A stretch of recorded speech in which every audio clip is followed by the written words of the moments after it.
بند ہو گئے ہیں قتل کے، روز اضافہ ہوتا چلا جاتا ہے ان کے اندر۔ ٹھیک ہے، سوسائٹی میں بھی یہ نظام رہنا چاہیے، لیکن سوسائٹی کا نظام نہ تو یہ مقصد پورا کر سکتا ہے، نہ وہ فول پروف ہو سکتا ہے، نہ اس سے جرائم بند ہو سکتے ہیں۔ یہ جو نظریہ زندگی ہے کہ میرے ہر عمل کا پہلا اثر خود میری ذات کے خلاف پڑنا ہے،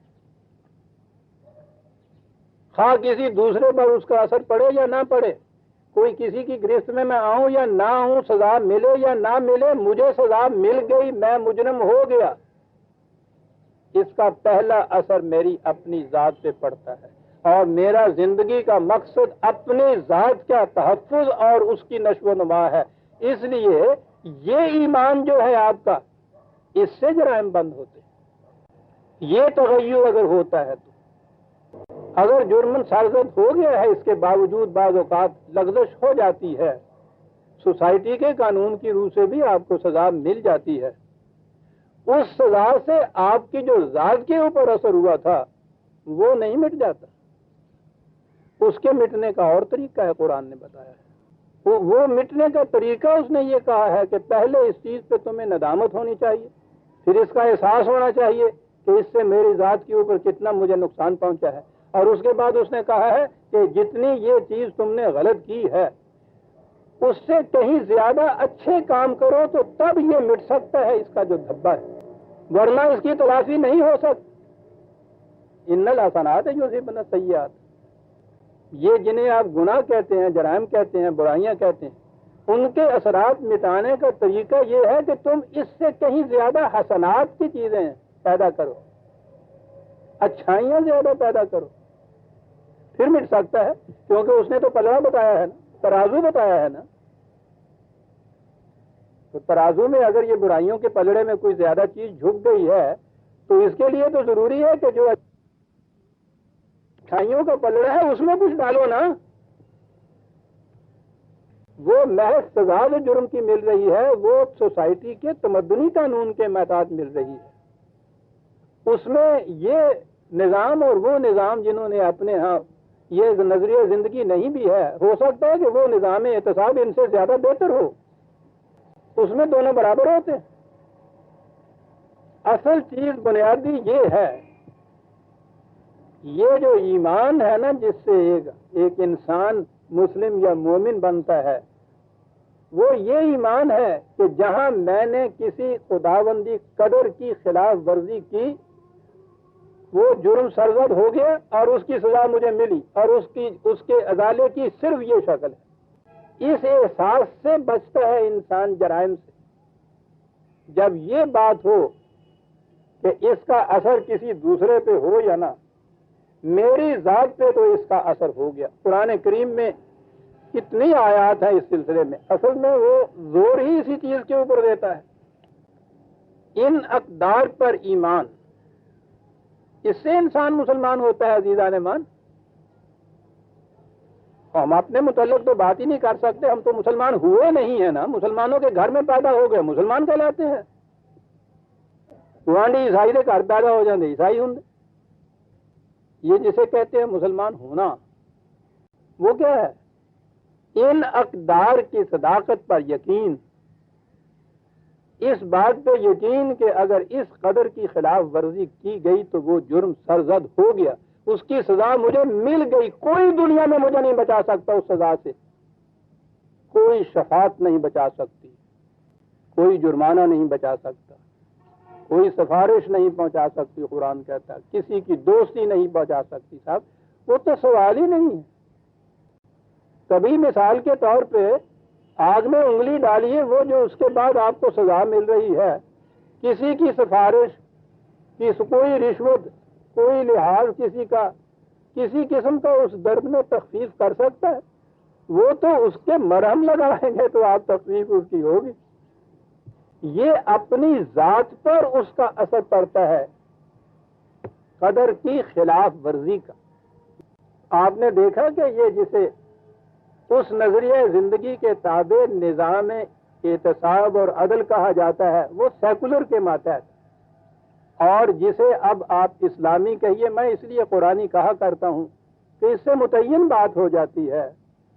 قرآنی نظام کی بنیاد یہ ہے کہ ہر فرد کا اس پہ ایمان ہوتا ہے کہ اقدار خداوندی کے مطابق زندگی بسر کرنے سے میں مسلم اور مومن ہوں۔ اس کے خلاف ورزی سے میری ذات کے اوپر ایک ایسا اثر پڑے گا جسے دنیا میں کوئی بھی زائل نہیں کر سکے گا۔ یہ ہے جسے خدا کا قانون مکافات عدل کہتے، عمل کہتے۔ میری ذات پر دو چار ریفرنسز آپ دیکھ لیجئے، ویسے بہت آیات ہیں قرآن میں، سارا قرآن جو ہے وہ تو ہے ہی اصل میں اسی قانون مکافات عمل کی ہی تشریح و توضیح ہے، مختلف انداز میں اس نے کی۔ سورہ نساء میں ہے، غور کیجئے کتنی جامع آیت ہے۔ وَمَن يَكْسَبْ اِثْمًا، وہی لفظ اسم جو میں نے کہا تھا، تکان، واماندگی، اضمحلال، کمزوری۔ وَمَن يَكْسَبْ اِثْمًا فَإِنَّمَا يَكْسِبُهُ عَلَى نَفْسِهِ، جس نے بھی کوئی، یہ اب اس کا ترجمہ جرم کر لیجئے، جس نے بھی کوئی جرم کیا ہے تو بظاہر تو یہ نظر آتا ہے نا کہ کسی دوسرے کے خلاف کچھ کیا ہے، اس نے اس کو گالی دی ہے، اس کو مارا ہے، اس کو قتل کیا ہے، اس کی چیز چرائی ہے، اس کی عصمت دری کی ہے دوسرے کی۔ وہ کہتا ہے نہیں، وہ بات تو سوسائٹی کی ہے۔ یکسبہ علی نفسہ ہی، اس نے اپنے خلاف جرم کیا ہے۔ یہ تو اصطلاح بھی کہیں نہیں آپ کو ملے گی عزیزان من، تصور تو ایک طرف رہا، اپنے خلاف اس نے جرم کیا ہے۔ آپ دیکھ رہے ہیں کہ بات کہاں چلی جاتی، 4/111۔ وَمَن يَكْسَبْ اِثْمًا فَإِنَّمَا يَكْسِبُهُ عَلَى نَفْسِهِ۔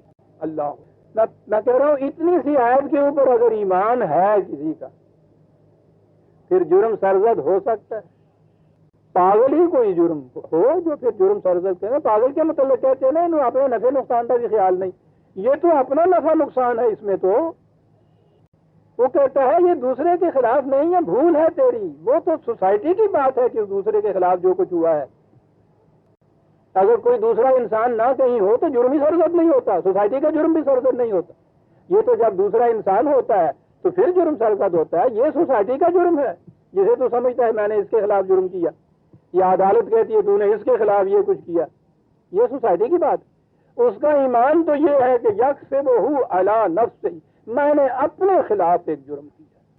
یہی جب تعارف کرایا گیا ہے پہلا کہ سہ آدم کا، وہ ایک تمثیلی انداز ہے بات کرنے کا، اس میں یہی چیز کہی گئی کہ جب یہ لغزش ہوئی آدم سے یا آدمی سے، اس سے پوچھا گیا، اس نے کہا یہ تھا کہ ربنا ظلمنا انفسنا،